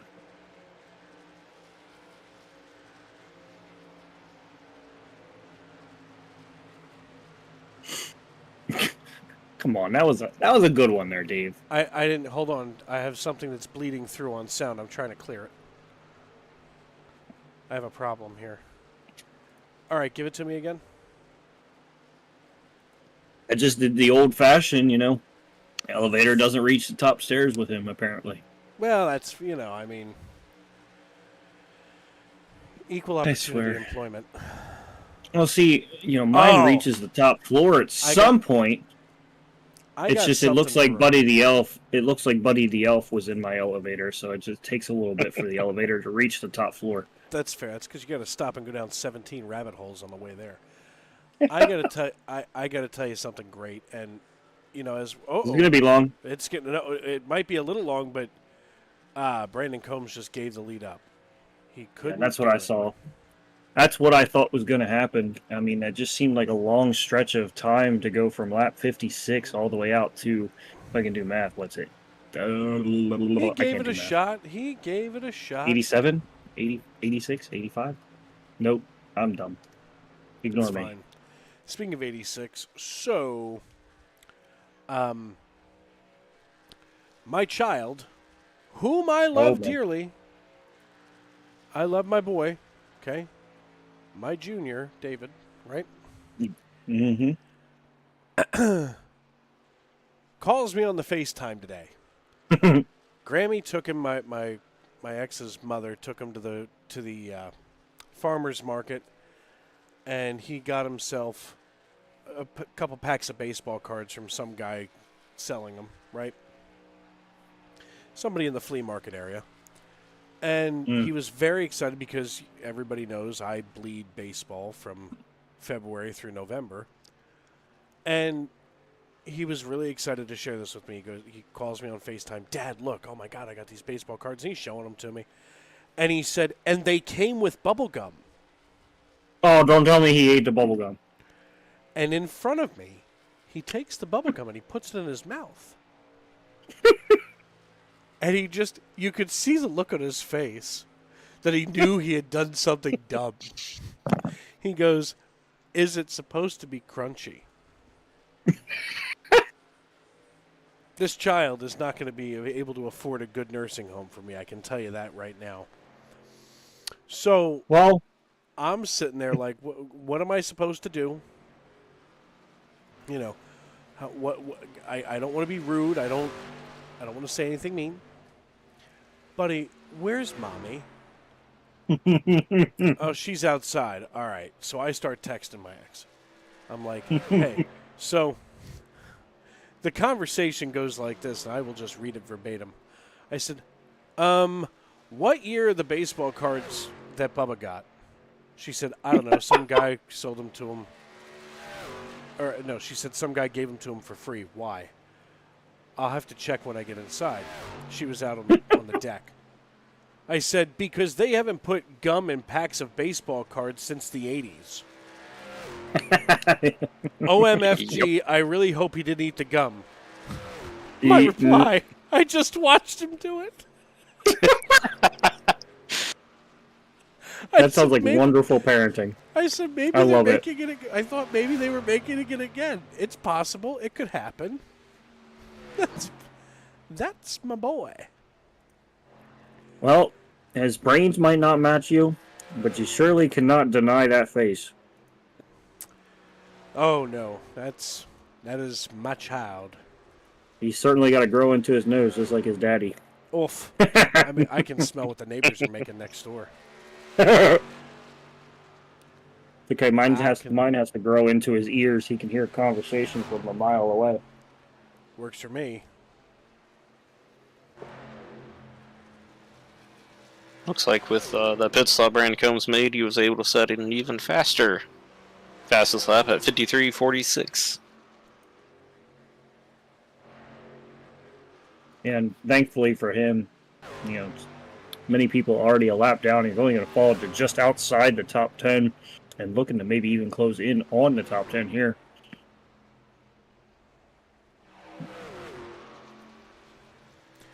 Well, in the words of that kid from Angels in the Outfield, it could happen. It could. Wasn't he a nitwit? So you're saying there's a chance. Right? Speaking of baseball. Yeah. I have consumed so much sodium from the amount of sunflower seeds that I've ingested in my last couple of weeks from stopping the no good habit of smoking. But I was trying to. I could probably create my own salt lick at this point, or be my own salt lick. Pause. Are you allowed to be your own salt lick in front of other people? Just a thought. I mean, look at this. We suddenly have a three-way battle for 5th position. Let's turn on the battle box. We haven't done that all race. It's been a very quiet race. I'm not complaining whatsoever. But Andrew St. Cyr leads Matthew Byers by just under a half second, and Byers is gapping Forrest Hamilton by about 4/10 of a second. Now, it looks like St. Cyr may be trying to run away. But for the time being, this battle for 5th, kind of interesting here.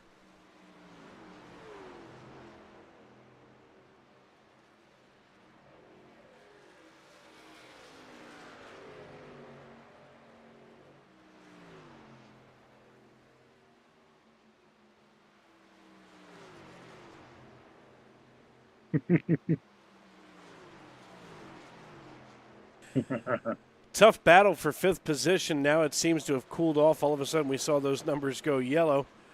And that'll end our evening with the battle box, if you will. Just not a whole lot of, ugly competition, not a whole lot of close competition going on right now. I mean, you can see these gaps here on the left side of your screen. I mean, Park running in 8th is a second and a half ahead of McClune. And that's about the closest gap there is besides that 5th position battle that is now cooled all the way off. Big smack to the wall by him. Sir, that's not going to be... And now going to ride the wall there again. You going to want to come down pit road. That's McClune going to be able to close in there.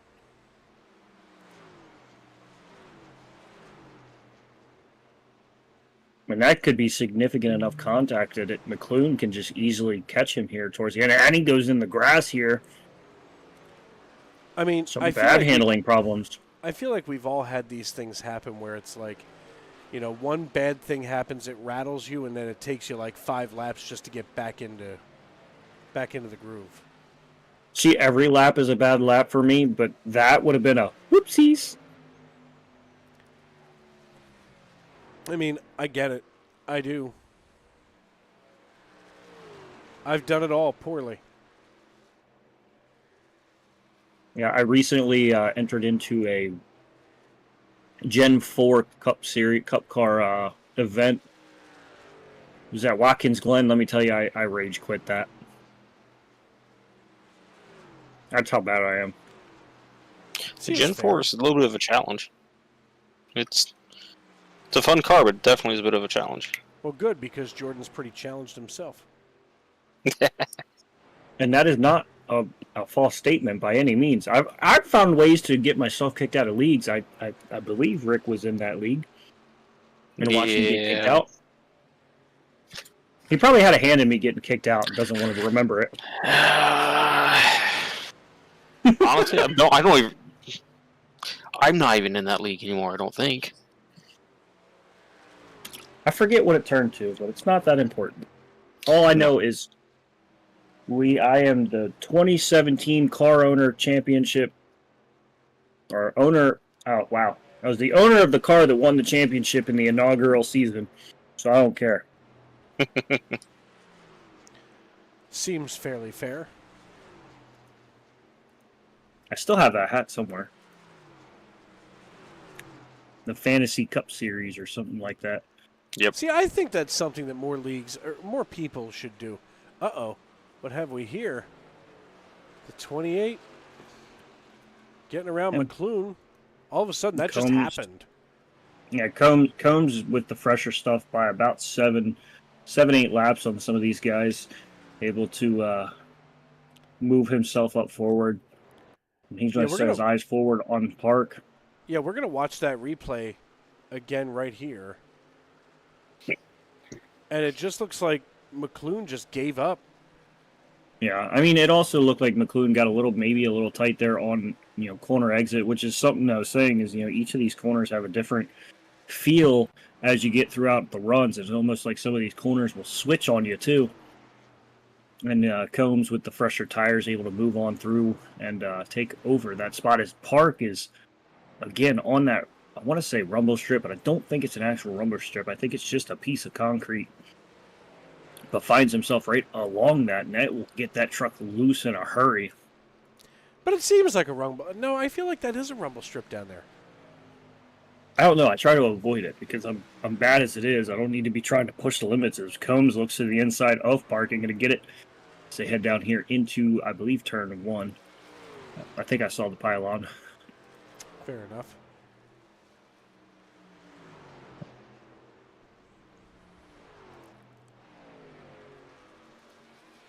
Watching Combs and Park both get a little sideways out of the corner. Combs probably trying to get as much as he can out of that truck with the last 3 laps that we have to go.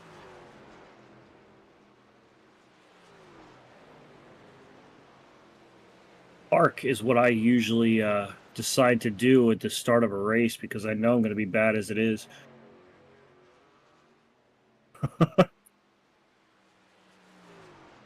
2 laps to go. Popsicle sticks are in the air. Joshua Ballier here in the Wounded Warrior number 7 Chevrolet Silverado coming out of turn 4 and back to the start-finish line. Folks, I know it seems like this race has gone on for quite a while tonight, but they have really managed to get through a really big chunk of this race in great fashion. No real major incidents throughout this race as the popsicle sticks go down. The white flag is in the air, and we are racing back to checkers.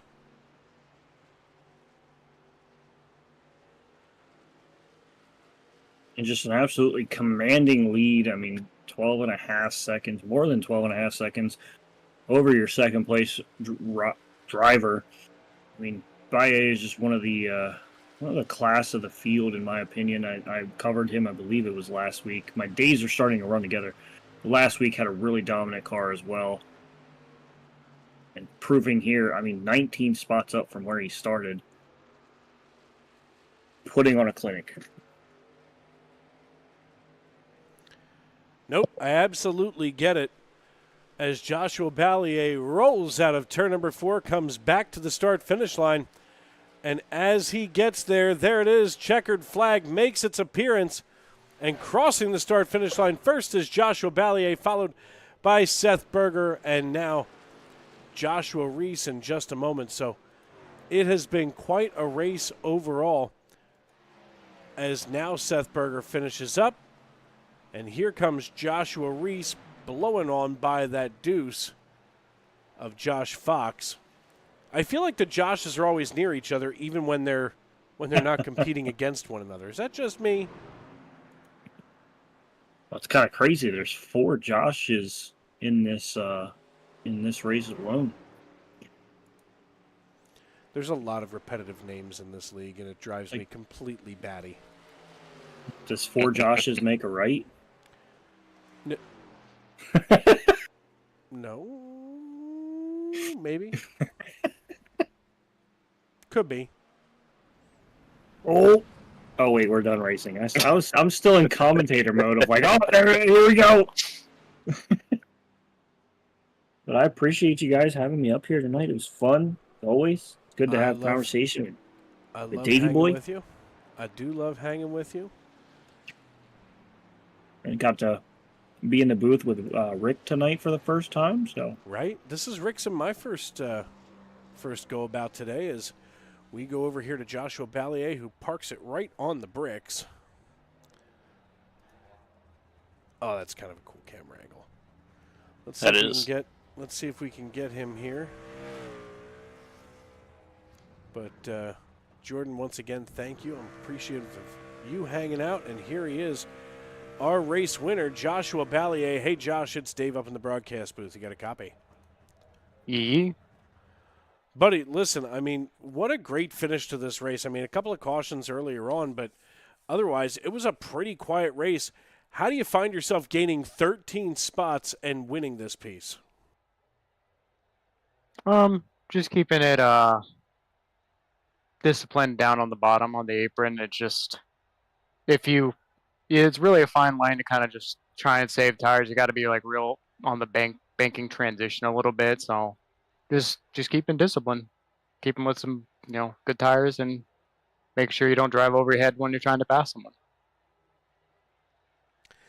Yeah, I mean, this is the kind of race where patience can pay off big time. And, of course, obviously it paid off big time for you. Pit strategy, I mean, there's not one single person when I look up and down the leaderboard who has either gained or who didn't gain or lose something. Everybody moved around tonight, and that's got to be a pretty good feeling when you're one of the two biggest movers in the race. Before we cut you loose, who do you need to thank and who do you need to tip your helmet to tonight? It's my team: Seth, JB, Markle, Ben Park, and you guys for broadcasting, and Adam for putting on the league. All right, my friend, once again, congrats on the win, and we will see you next week. Yee. And, Rick, I believe you have Seth with you here, Seth Berger, driver of the Double Natural, right now. Hey, Seth, it's Rick in the broadcast booth. You got a copy? Yeah. Good job at finishing second place. Is there anything that you would have done different during the race to maybe try to get up there and get that pole position? My God, I'm sorry. Get that lead spot from Joshua Ballier. Unfortunately, I never really had a chance after the first caution with Jeremiah taking 2 tires there for some reason, and he pitted right away after. He didn't get a good start, and I got stuck behind him and kicked us into the wall. So I was kind of behind the ball immediately, especially with dirty air. But it's been a long time since I've ran trucks in this league, so finishing the Mal, second to Mal, is pretty natural, and means I still got a little bit, I guess, in the truck series. With this being your first time running the truck in a while, it's pretty impressive to being up there and running a pretty quick lap, even with a damaged truck. Is there anyone you got to thank? Shout out to Burger Nation for tuning in. Shout out to Mal for dominating as always, and biggest shout out to Adam for keeping this league going. I was racing on Outlaws back on PlayStation 4 days, and it's really cool to see him still going. There's been a lot of ups and downs in this league. It's cool to see him keep this league going for fun. I appreciate you joining us up here in the booth. Yes, sir. Good job, guys. Thank you.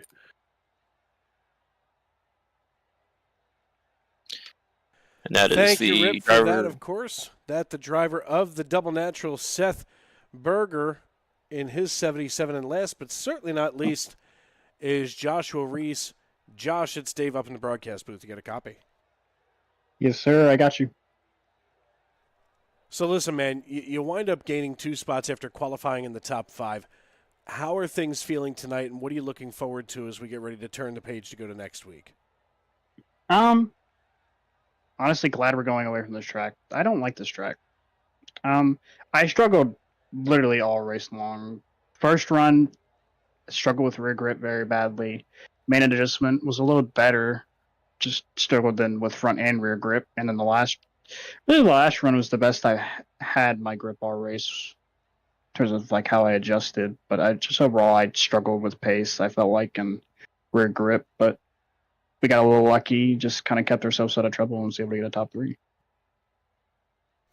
Yeah, I mean, top 3 in a race where, I was just mentioning earlier to Josh that everybody moved around in this race. Not one person is now where they started at the beginning, qualifying-wise.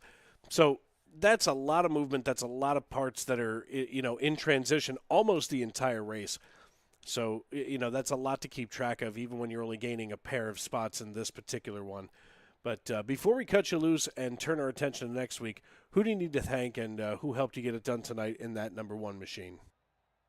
First of all, you guys for putting on the broadcast every week. You guys do an amazing job. We like going back and watching some of the broadcasts and listening to it. It's very entertaining stuff. Also at JFM, Josh, Dan, Aiden, all of them at JFM. It's good racing with them and learning from them and everything they do and all that for the team. Also, congrats to Mal on the win. Congrats to Seth on second place. Yeah. All right, my man. Well, listen, once again, congratulations, and we will see you next week. Yes, sir. You have a good one. That the voice of Joshua Reese, and before we get out of here tonight, let's take one final look at our results for the evening here in Indianapolis, as there it is, looking for the graphic control. Bringing home the checkered flag is Joshua Ballier. He's joined on the podium by Seth Berger and Joshua Reese. Ben Park and Andrew St. Cyr round out your top 5, while Matthew Byers, Brandon Combs, Forrest Hamilton Jr., Dan Park, and Joshua McClune make up your top 10. Jonathan Byer and Josh Fox, they come home in 11th to 12th with Jeremiah Stutzman, Sheldon Swindell, Doug Solmus, Ben Henry, Merlin Duran, Kyle Lingerfeld,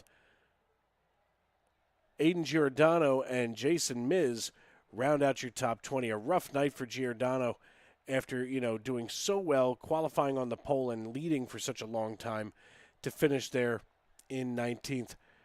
Tyler Markell, Devin Smith, and Matthew Setzer and Adam Gardner make up the best of the rest who came home tonight. But it was just a rough night for some of these drivers, but for a lot of these drivers, they got some really good experience, some great laps, on the asphalt, a lot to build the binder with for next season. So, Rick, what did you think of tonight's race? And, of course, we want to thank our good friend Jordan Brockell for sliding in here.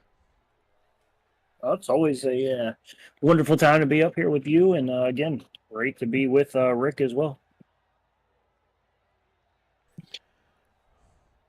It's fun being up here in the booth with Jordan and Dave as well. Yeah, it's been a blast to be with the two of you. I appreciate both of you. And I want to thank you guys, of course, for hanging out. Of course, we want to thank all of you at home for tuning in and making us a part of your evening.